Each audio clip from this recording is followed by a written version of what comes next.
Before we begin, we'd like to ask you to tell us your name and the city you're watching from. We love getting to know our audience. Also, please don't forget to give this video a like, share it with others, and subscribe to our channel. That way, we can keep bringing you more stories like this one. The Caribbean sun blazed mercilessly overhead as Captain Roderick Blackthorne surveyed the scattered debris floating in the crystalline waters.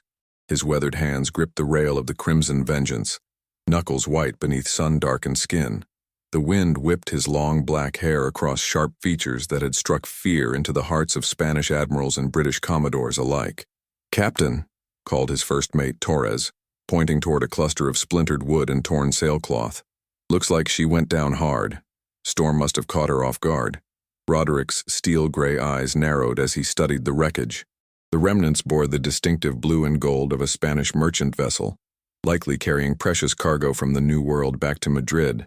A cruel smile tugged at his lips. Even in death, the Spanish continued to provide for him.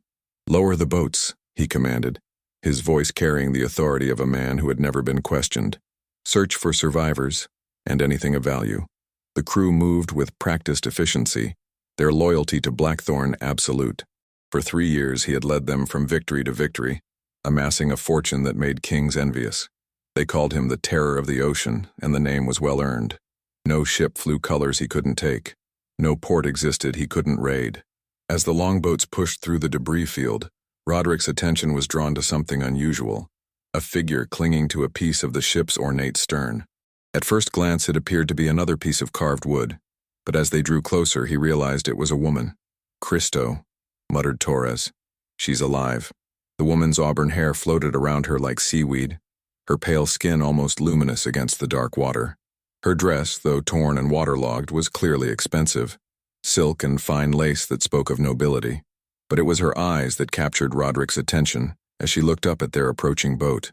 They were the deepest green he had ever seen, like emeralds catching sunlight in the depths of a cave. "Careful, lads," Roderick warned as his men reached for her. Something about this woman unsettled him, though he couldn't place what. In his years of piracy, he had developed an instinct for danger, and every fiber of his being was screaming caution. The woman allowed herself to be pulled aboard without resistance, her movements graceful despite her obvious exhaustion. She spoke no word of thanks, offered no explanation for her presence. Instead, she simply studied each face in the boat with those unsettling green eyes, as if memorizing them for some future purpose. "What's your name?" Roderick asked in Spanish, then repeated the question in English when she didn't respond. Finally she spoke, her voice carrying a melodic accent he couldn't identify. "Isabella." "Isabella what? What ship were you on? Where were you bound?" She tilted her head slightly, water droplets cascading from her hair. "Does it matter, Captain Blackthorne? You weren't planning to return me home anyway." The use of his name sent a chill down his spine. He was certain they had never met, yet she spoke with the familiarity of an old acquaintance. More troubling still was the knowing look in her eyes, as if she could see straight through to his soul. "How do you know who I am?" A ghost of a smile played at her lips. "Your reputation precedes you, Terror of the Ocean, though I suspect there's more to you than the legends suggest." Back aboard the Crimson Vengeance, Isabella was provided with dry clothes and food, though she ate sparingly and spoke even less. The crew gave her a wide berth, their superstitious nature making them wary of any woman found floating in the aftermath of a shipwreck. Women at sea were considered bad luck, but a woman who survived when all others perished was something else entirely. Roderick found himself drawn to the small cabin where she had been housed, though he told himself it was merely to question her further. She sat by the porthole, gazing out at the endless expanse of blue, her expression unreadable. "The cargo," he said without preamble. "What was your ship carrying?" "Gold," she replied without turning. "Silver, precious stones from the mines of Peru. Everything a pirate's heart desires. And yet you show no grief for your lost companions, no fear for your current situation." This time she did turn, and again Roderick felt that unsettling sensation of being thoroughly examined. Would tears bring them back? Would screaming change my circumstances? Most women in your position would be hysterical. "I am not most women, Captain." That much was becoming increasingly clear. Everything about Isabella challenged his expectations, from her calm demeanor to the way she seemed to anticipate his thoughts. As the day wore on, He found his usual decisiveness faltering. Standard procedure would be to ransom her back to her family or sell her at the next port. But something held him back, a nagging feeling that disposing of Isabella would be a mistake he couldn't afford to make. That evening, as the ship sailed toward their hidden base in the Bahamas, Roderick stood on deck watching the stars emerge in the darkening sky. The familiar sounds of his crew's evening routine, the creak of rigging, the soft murmur of conversation, the distant sound of a fiddle, should have brought him comfort. Instead, he felt an odd restlessness, as if the very foundations of his carefully ordered world were beginning to shift. Troubled thoughts, Captain? He turned to find Isabella approaching, moving with that same unsettling grace she had displayed since coming aboard. In the moonlight, she looked almost ethereal, her skin pale as pearl, her eyes reflecting the starlight like dark mirrors. "I'm wondering what manner of cargo I've truly taken aboard," he said carefully. Her smile was enigmatic. "Perhaps the kind that will change your destiny, Roderick Blackthorne. The question is, are you prepared for what that change might cost?" Before he could respond, she had vanished back into the shadows, leaving him alone with questions that multiplied like storm clouds on the horizon. For the first time in years, the terror of the ocean felt something approaching uncertainty, and the realization that some prizes came with a price that gold could never pay. 3 days had passed since Isabella's arrival, and the Crimson Vengeance cut through the azure waters toward Tortuga, with an urgency that had nothing to do with wind or tide. Roderick paced his cabin like a caged beast, the leather-bound logbook before him forgotten as his mind churned with possibilities and dangers. A sharp knock interrupted his brooding. "Enter," he barked. Torres stepped inside, his weathered face creased with concern. "Captain, we've got company. 3 ships on the horizon flying British colors, they're closing fast." Roderick's blood turned to ice. British ships this far from their usual patrol routes meant only one thing. They were hunting specifically for him. How long until they're in firing range? 2 hours, maybe less. They've got the wind advantage. And our mysterious passenger? Still in her cabin. Been there all morning. Quiet as death. Roderick strapped on his sword and headed for Isabella's quarters. He found her exactly as Torres had described, sitting calmly by the porthole, her hands folded in her lap as if she were taking tea in a Spanish drawing room rather than fleeing British warships. "We have a problem," he said without preamble. She turned those unsettling green eyes toward him. "Do we? Or do you simply have a choice to make? 3 British ships are bearing down on us. They want something badly enough to risk these waters, and you believe they want me." It wasn't a question, and her lack of surprise confirmed his growing suspicion. "Who are you really, Isabella? And don't give me another riddle. My crew's lives hang in the balance." For the first time since he'd pulled her from the water, something flickered across her composed features, a shadow of vulnerability that made her seem almost human. "I am Isabella Montoya, daughter of Don Carlos Montoya, governor of Cartagena." The words hit Roderick like a broadside. Don Carlos was one of the most powerful men in the Spanish Empire, a man whose influence reached from the Caribbean to the courts of Madrid. More importantly, he was also one of the few Spanish officials who had consistently outmaneuvered British attempts to expand their Caribbean territories. "Cristo," Roderick breathed. "The British want to use you against your father." "They want to use me to destroy him," Isabella corrected. "My father has been negotiating a secret alliance with French forces. The British discovered this through other means. If they capture me, they'll force my father to abandon the alliance and surrender key Spanish strongholds. And if I deliver you to them myself," her smile was cold as winter seas, "then you become the richest pirate in the Caribbean. They've offered a king's ransom for my safe delivery to Port Royal."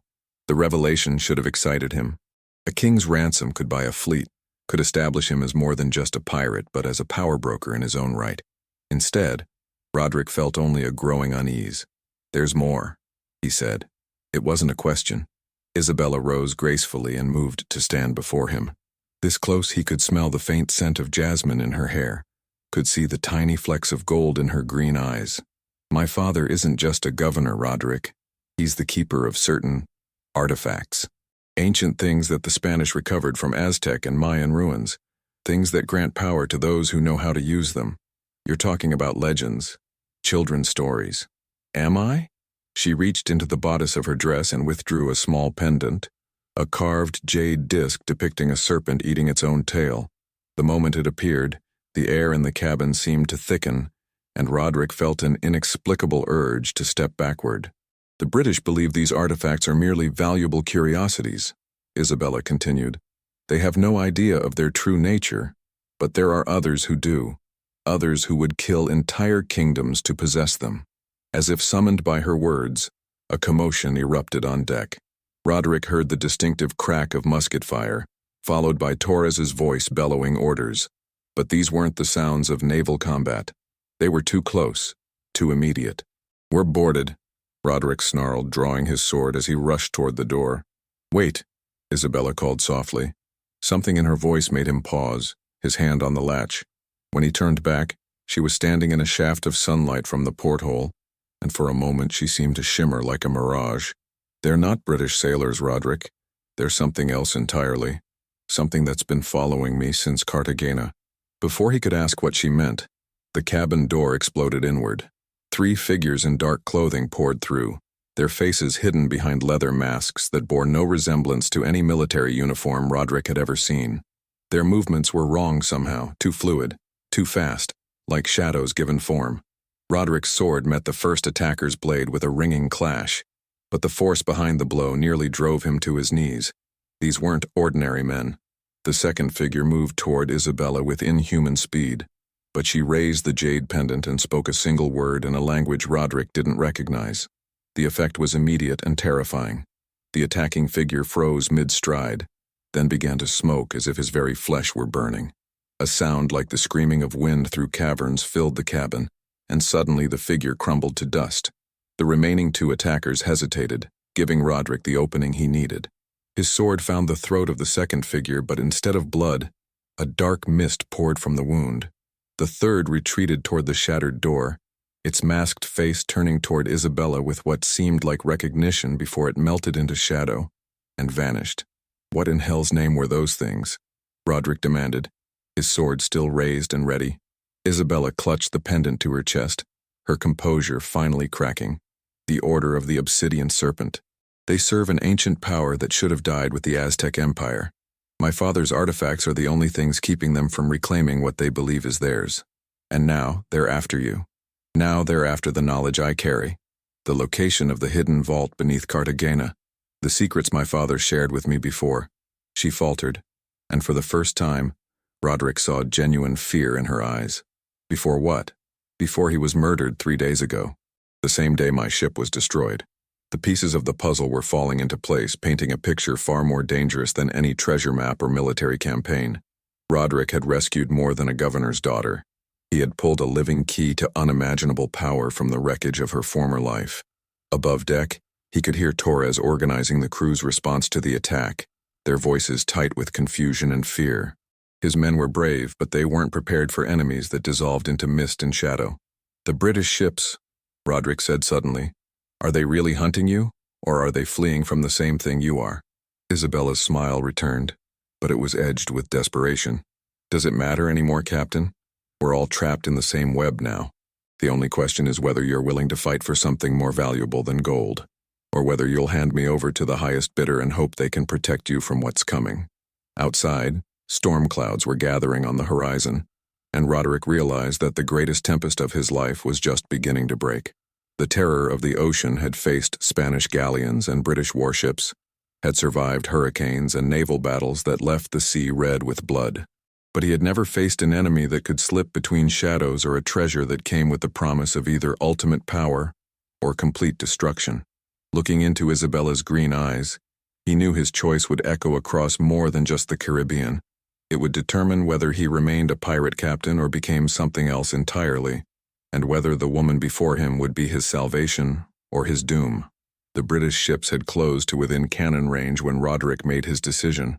Standing on the quarterdeck with the wind whipping his coat around him, he watched the lead vessel, HMS Retribution, signal for parley. The irony wasn't lost on him. He knew Captain Marcus Ashford personally, having relieved him of 2 cargo ships the previous year. "Torres," he called to his first mate, "signal that we'll receive their representative, but keep the guns loaded and the crew ready." "Aye, Captain." "You sure about this?" Roderick's eyes found Isabella standing near the mainmast, her auburn hair catching the late afternoon sun. She had insisted on remaining on deck despite the danger, claiming the shadows couldn't touch her in direct sunlight. The jade pendant hung visible at her throat now, no longer hidden, and several crew members had made the sign of the cross when they noticed it. "No," he answered Torres honestly, "but sometimes the only way through hell is straight ahead." Within the hour, a boat approached carrying Captain Ashford himself, a tall, lean man whose pristine uniform contrasted sharply with his weathered face. Roderick had always respected Ashford as an opponent. The man was ruthless but honorable, a rare combination in these waters. "Captain Blackthorne," Ashford said as he climbed aboard, his eyes immediately seeking and finding Isabella. "You're harboring something that belongs to the Crown." "I harbor nothing that belongs to anyone but myself," Roderick replied evenly. "The lady came aboard as a survivor. Standard maritime law." "The lady," Ashford emphasized, "is Isabella Montoya, daughter of a man who has been conspiring against British interest for months. Her safe delivery to Port Royal would be beneficial to your continued operations in these waters." It was a threat wrapped in diplomacy, but Roderick had expected as much. What he hadn't expected was the way Isabella stepped forward, drawing both men's attention. "Captain Ashford," she said, her voice carrying the authority of nobility, despite her borrowed sailor's clothes. "I wonder if your superiors have told you the full truth about why my capture is so vital to them." Ashford's eyes narrowed. "Enlighten me, señorita. They believe my father possessed certain maps, charts leading to lost Aztec gold hidden in the mountains of New Spain. What they don't realize is that the gold was never the treasure at all." She raised her hand, and the jade pendant caught the light with an intensity that seemed almost alive. "The real treasure is knowledge. Understanding of forces that your empire has encountered before, in Egypt, in India, in the dark corners of the world where ancient powers still stir." "You speak in riddles, woman." "Do I? Then perhaps you can explain why 3 of your own ships vanished off the coast of Jamaica last month, leaving nothing but charred wood and men babbling about shadows that walked on water." Roderick saw the color drain from Ashford's face.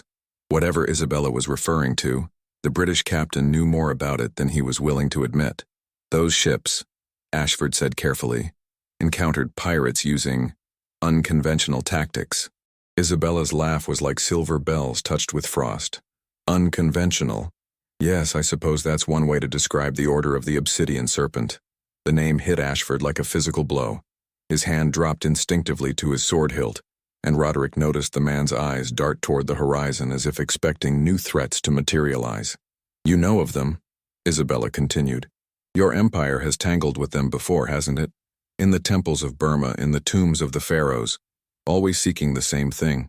Artifacts of power that your people dismiss as curiosities while their enemies understand their true nature." "What are you suggesting?" Ashford demanded. "I'm suggesting that your hunt for me has drawn their attention, that even now they're watching this conversation, planning their next move. And I'm suggesting that neither the British Empire nor the Spanish Crown has the strength to face what's coming alone." As if summoned by her words, a darkness began to spread across the water around them. At first, Roderick thought it was merely cloud shadow, but the darkness moved wrong, flowing like oil across the waves, reaching toward their ships with deliberate intent. "Cristo," Torres breathed.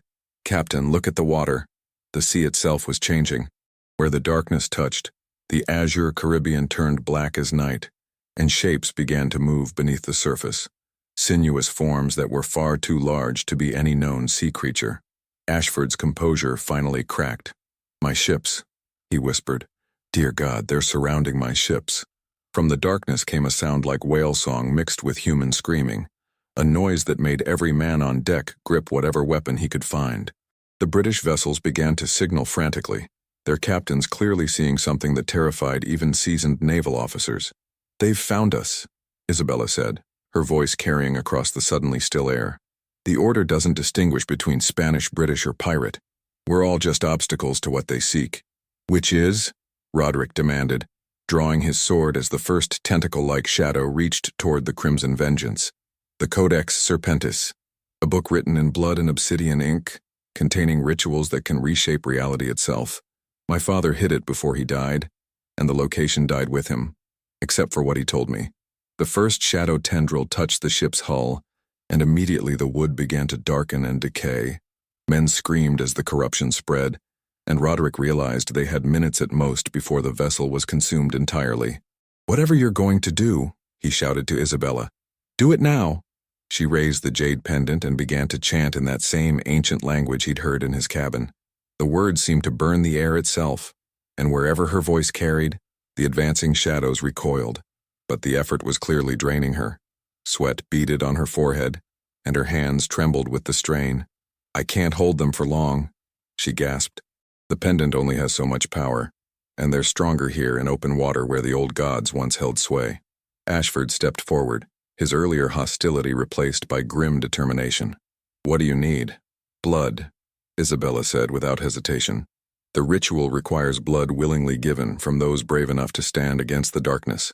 Without hesitation, both Roderick and Ashford drew their daggers across their palms, letting crimson drops fall onto the pendant. The jade began to glow with an inner fire, and the shadows retreated several yards. "Now what?" Roderick asked. "Now we run," Isabella replied, "and we pray that the wind gods remember the old alliances, because if we're caught in open water when night falls, all the blood in the Caribbean won't be enough to save us." As if in response to her words, the wind picked up suddenly, filling their sails with supernatural force. The Crimson Vengeance leaped forward like a living thing, while behind them the British ships struggled to follow, their crews fighting both wind and the encroaching darkness. "Where are we running to?" Ashford demanded. Isabella's green eyes reflected the pendant's glow as she pointed toward the setting sun.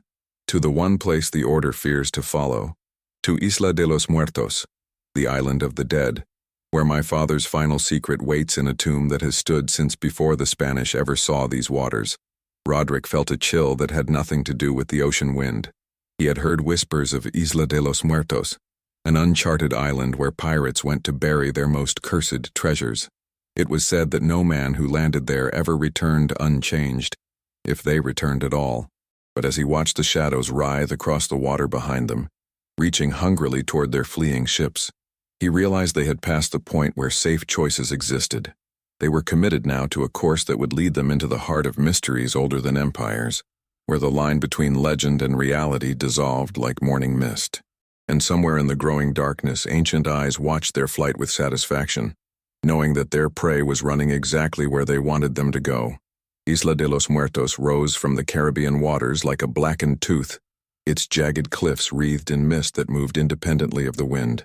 The very air around the island felt heavy with malevolence, as if the rocks themselves remembered every soul that had perished upon them. "There," Isabella pointed toward a narrow inlet between towering stone pillars, "the hidden harbor. My father brought me here once when I was 12. Captain Ashford stood beside them at the rail, his 3 ships following behind the Crimson Vengeance. The unlikely alliance forged in desperation had held during their flight, but behind them, the water remained black as pitch where the shadows had stopped their pursuit at the island's perimeter. "They won't follow us ashore," Isabella explained.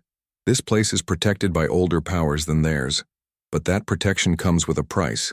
The island demands truth from all who enter." As they navigated the treacherous inlet, guided by phosphorescent markers that glowed with unnatural blue-green light, ancient stone steps led up from the water to a temple complex carved with serpentine designs whose eyes seemed to track their movement. "We'll need to move quickly," Isabella said as they disembarked. "The island's protection grows stronger at night, but it also awakens guardians that test anyone who enters the sacred spaces." They formed an expedition: pirates, British sailors, and Spanish nobility united by necessity. The temple entrance was a massive archway carved to resemble a serpent's mouth, its fangs forming the doorframe. Ancient torches burst into flame as they approached, though no one had lit them. "Stay close," Isabella warned, "and whatever you see or hear, don't stray from the path. The Guardians show you visions designed to exploit your deepest fears and desires." The interior passages were lined with murals depicting the rise and fall of an ancient civilization. Roderick saw images of priest kings commanding storms, armies of the dead, cities floating in clouds. But the final mural made his blood run cold. It showed ships with European sails being consumed by shadows. "A prophecy," Isabella explained. "The return of the old powers heralded by the arrival of pale men from across the sea." They descended deeper, following passages that seemed to shift when no one was looking.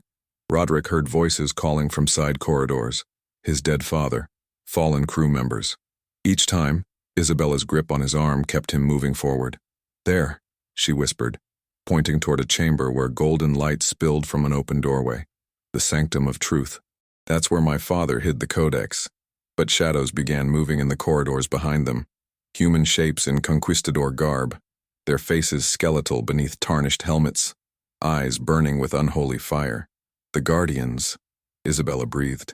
"Every Spanish soldier who ever set foot on this island bound to protect the sanctum." The skeletal conquistadors advanced but weren't attacking randomly. They were herding the intruders toward the sanctum, following some ancient protocol. In the sanctum of truth, golden light emanated from crystalline formations in the walls. At the chamber's center stood an obsidian altar, and upon it lay a book bound in scales that shifted color in the light. The Codex Serpentis. As Isabella stepped toward the altar, the temperature plummeted. Frost formed on the walls, and an ancient voice spoke from everywhere and nowhere. "Who seeks the wisdom of the fire serpents?" "I do," Isabella replied steadily. "Isabella Montoya, daughter of Carlos, keeper of the ancient trust." "And these others? What claim do they make upon powers beyond their understanding?" Roderick stepped forward. "We claim nothing. We seek only to prevent the Codex from falling into the wrong hands.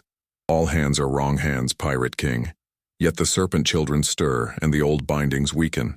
Perhaps it is time for truth to return to the world." The chamber filled with visions, futures where the Caribbean burned under supernatural storms, where dead armies marched from the sea, but also possibilities where knowledge healed rather than harmed. "Choose," the voice commanded. "Take the Codex and accept its burden, or leave it here while the serpent children gather strength." Isabella's hand hovered over the book. "If I take it, I become a target forever. If I leave it, the Order will eventually claim it." "There's a third option," Roderick said, drawing his sword. "Destroy it, end the threat permanently." "You can't." Isabella caught his arm. "The knowledge in that book could change everything." "At what cost?" "All hands are wrong hands," he repeated the ancient voice's words. But before he could act, chanting echoed from the passages. The Order of the Obsidian Serpent had found their way onto the island. "They're here," Ashford said grimly. "How long before they reach us?" "Long enough?" Isabella said, grasping the codex firmly. It began to glow with internal fire. "But not long enough to debate." Power flowed through her as she opened the tome, her eyes reflecting its radiance. When she spoke, her voice made the crystals ring like bells. "If this knowledge must exist, let it serve life rather than death." The book dissolved into golden light that swirled around Isabella before sinking into her skin. She gasped as centuries of wisdom flooded her consciousness. When the light faded, something fundamental had changed in her bearing. "It's done," she said, her voice now carrying echoes of power. "The Codex lives in me now. Its knowledge can't be taken by force, only shared willingly." The chanting grew louder and shadow seeped into the sanctum. Isabella placed her hands on the obsidian altar and spoke a final incantation. The altar cracked, and liquid silver emerged, spreading across the floor. "A portal," she explained quickly. "It will take us away from here." As the First Order members burst into the sanctum, figures in obsidian masks whose presence made the air burn, Roderick stood between Isabella and their enemies. "Go," he told her. "Take the knowledge somewhere safe. Not without you." Their eyes met across the chaos, and Roderick understood what had grown between them. It wasn't just love. It was recognition of two souls who understood the weight of responsibility. "Together then," he said, taking her hand. They leaped through the silver portal as the chamber erupted in supernatural fire. The last thing Roderick saw was the altar cracking apart, taking the ancient temple with it. They emerged on the Crimson Vengeance to find the island collapsing into the sea, massive stones disappearing beneath phosphorescent waves. Captain Ashford watched in awe as one of the Caribbean's greatest mysteries vanished forever. "Where to now?" Torres asked. Isabella stood beside Roderick at the rail, the wind whipping her hair around a face that now held depths of knowledge he could barely comprehend. She was no longer just a rescued woman. She carried power that could reshape the world. "Wherever the wind takes us," Roderick replied. For 3 years, he had lived by careful plans. But some treasures were worth sailing into the unknown. The Order will never stop hunting me, Isabella said quietly. Then we'll give them a good chase, Roderick replied. After all, I am the terror of the ocean. As the Crimson Vengeance sailed away from the destruction, carrying the most dangerous secret in the Caribbean toward an uncertain future, Roderick realized his life as a simple pirate was over. He had become guardian and protector to a woman who held ancient gods' power. Behind them, Ashford's ships followed, the alliance transcending national boundaries. Ahead lay open seas and dangers that would test them all. But for the first time, Roderick wasn't sailing toward treasure or glory. He was sailing toward something far more precious and dangerous, a future where love and power intertwined like serpents on temple walls. The terror of the ocean had found his match, and the Caribbean would never be the same.